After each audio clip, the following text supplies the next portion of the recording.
Many years ago, when I moved to Los Angeles, I would go to concerts a lot. There used to be a venue on the Sunset Strip called the Key Club. I remember one show I went to, I saw this guy in an electric wheelchair. He had one of those joysticks to where he couldn't really move his body, but except like use his hand to control his wheelchair. And I remember when I saw him at the show, my initial reaction was just like, man, I just felt bad for the guy. I felt pity for the guy. And there was also this sort of feeling of, thank God that's not me. I'm way better off than this guy. So I'm at the venue, I watch the bands play, and I have a pretty good time. I remember sitting at the bus stop. This is after the show. I'm sitting at the bus stop, and all of a sudden, I see the dude in the wheelchair strolling out with this super hot girlfriend. And like, wait, what? It just sort of broke my brain.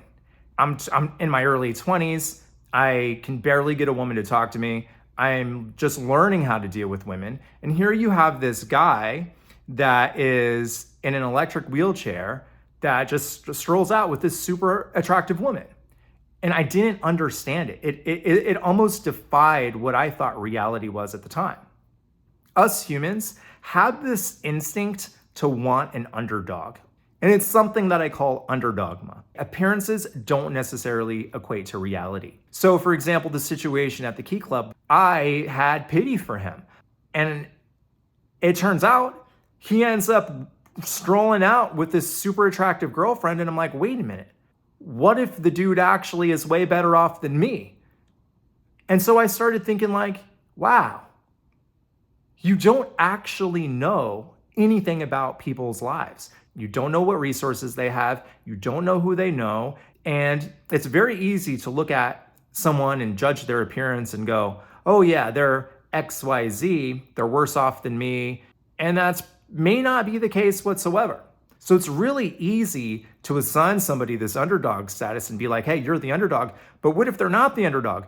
What if they're the top dog and you were the underdog?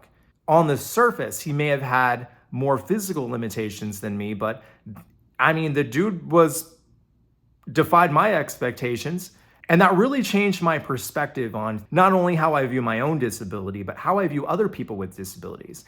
That doesn't mean that you can't have compassion for people. I mean, there are a lot of people with disabilities that I have compassion for. But what I'm saying is that to just look at somebody's disability and to automatically assume that they're worse off than you, it's just not necessarily correct. It may be, but it's not necessarily correct. And the other thing that I realized is that there's a strange thing about pity. Pity has this, when you pity someone, there's this tinge of superiority that comes along with it. In my situation, it was like, oh, I'm better than this guy. I'm better off than this guy. And then he walks out with this super attractive woman.